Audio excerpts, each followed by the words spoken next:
Hello everyone, welcome back to the channel. So today I just want to talk a bit about why I like to have a diverse stack and stack a bit of everything. And if you like fun videos on gold and silver, please like, share, subscribe. I do upload videos basically every single morning. So be sure to subscribe, hit the bell button, leave a like and comment, so yeah, you get the regular content. Come hang out with everyone. They're all pretty much all premieres, all my videos. And also go check out the description below. You're gonna wanna enter my 350 subscriber giveaway, giving away this hockey maple right here. So yeah, go there, subscribe, like, leave a comment, and you'll be entered to win that. And yeah, I've also got the 500 subscriber box coming up after that, random giveaways in between. So yeah, be sure to subscribe. Everyone likes free silver. And yeah, I'll get into why I like to have a diverse stack, and it basically boils down to different purposes for each purpose. I do stack a little bit of everything from sovereign mint bars, sovereign mint coins, constitutional, numismatic only, whatever you guys call it, and yeah, just generic. That's kind of what I stack. I don't stack sterling. I stack sterling Canadian like old coinage, but I don't stack sterling silverware or anything like that. This is pretty much all that I stack. No jewelry for me. I'm more about the weight, and I don't really want to pay for the artistic value, if that makes sense, so I typically stick to this kind of stuff. But yeah, I'll get a bit to why I got the bars here. I got the bars because basically sovereign bars, they're a bit more recognizable than those bars. You can sell them a bit easier. I get a bit more back for them. The swing was actually a bit lower between buying and selling for these bars here than the generic, so I was buying the Royal Canadian Mints. Probably the most recognized bar in the world. There's a couple other good ones out there, like the Britannias, Pamp Swiss bars. I'm a big fan of those.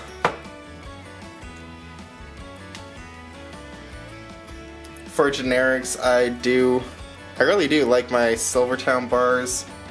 I just threw some 5-ounce bars out here to kind of have a little bit of difference here, but yeah, so I kind of stack these because they're cheaper than 10-ounce bars, things like that at the time. Sells at the same price. All generic typically sells the same kind of price, unless you're playing the premium game, but I don't really play that game. I just go for weight, the value of the metal. I do a little bit of collecting, but that's to collect, not to flip. That's just kind of my attitude towards everything. And yeah, I basically decided to go with these. They're a bit cheaper, less swing. You gotta always kind of know the buying and selling price. It's not just one way. The selling price and everything will change a lot if you're stacking long term. Kind of like I am, the less it sort of means. Because who knows what the selling price is going to be when I'm planning on selling it, but who knows what could happen between now and when I'm planning on selling it. That's a big part of why you stack. You just never really know what's going to come next. I do really like to stack these sovereign mint coins here. I just have a tube of philharmonics out. I really do like the philharmonics. Very recognizable everywhere I go. I could sell eagles, maples, kangaroos, britannias, philharmonics. There's very few countries where philharmonics can't sell like maples or eagles. So yeah, it's also just a more recognizable way to be able to sell silver, just in case. Who knows what things are going to be like when I'm planning on selling it. I'm stacking for the long term, so just to add a bit more recognizability, make it keep it a bit more liquid. That's why I typically go for the sovereign mint stuff. But if it's anything like how things are today, I'm perfectly fine stacking the just generics. That's just going for the silver weight, not playing premium game. Silver is more recognizable than each individual coin, the bar, or whatever, so that's kind of the way I see it. Silver itself is more recognizable than the coin, in my personal opinion. You get a bit less back when you sell it, but that's kind of what I'm thinking. That's kind of why I bought it, because right now these are where I live and everything. I could sell those just as easy as everything else. So I'm gonna stack them.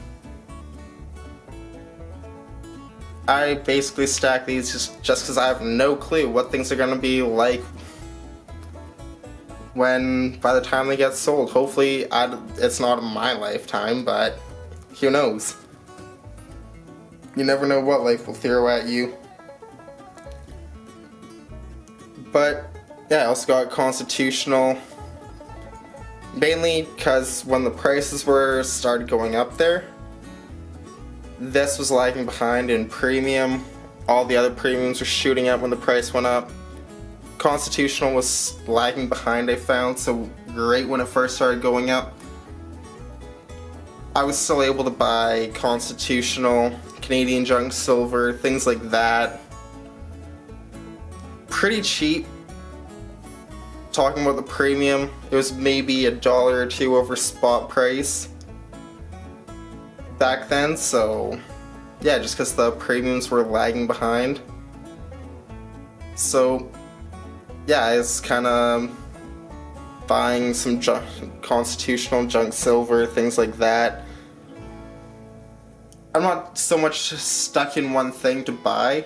I kind of buy for the weight and buy what the best deal is at the time, kind of analyze it before my purchase. And as long as it kind of goes to my strategy of getting weight, I'm perfectly fine with that. That's why I have my strategy doesn't kind of go to each individual product. I have goals of trying to get a certain amount of every product every year. Like I'm trying to get a monster box of maples.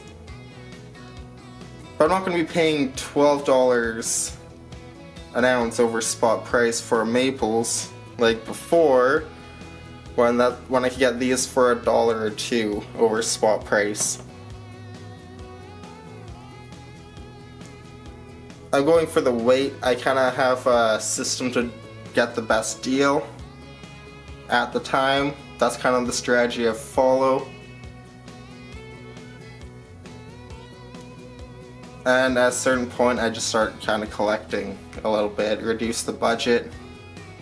And we had a bunch of funky things happen to the premiums like we did earlier in this year. So yeah, it's also, whoever knows, every fiat currency goes to zero eventually. This could be good to barter with at some point. Not really why I bought it, but I also got a bit of this because it was really cheap, and I figure it might not be a bad way to play the ratio game it might not be a bad product to play that with, although there's good reasons to choose any product at many different points in time. Because I do like to swap silver for gold to play that ratio game, swap gold for silver when the ratio is ridiculously high. Use that ratio as a kind of a good way to widen the stack.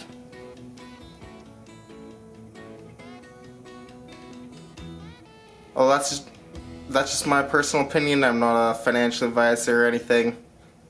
I'm just kind of explaining a bit about why, giving a little kind of thought process on why I bought different things. Who knows, it might help some people figure out what they might want to buy, different reasons to buy different things. Because if you're just going for the melt value, this might be easier to sell. You could sell in more places near you. Same as this bar, but if there's any refiners near you, anything like that, they'll probably give you spot price for the silver bars or the generic. All that kind of stuff, as long as it's pure. That's just my thoughts though. I'd love to know all of your guys' thoughts, why you buy different products, if there's things you don't buy, if there's things you do buy. With the sterling silver, it's mainly because you don't get nearly what it's worth in silver. You don't get near the same kind of value because they have to separate metals and everything. But, yeah, please leave your comments down below. Go enter my 350 subscriber giveaway. Might as well have a chance at winning free silver. Everyone likes free silver, so yeah, go check that out. Links in the description below. Yeah. Well, that just happened. But yeah, it's all good though. This is what you'll win. Maybe just added a scratch to it or whatever, but all good. Stay positive. See you next time. Thanks. Bye.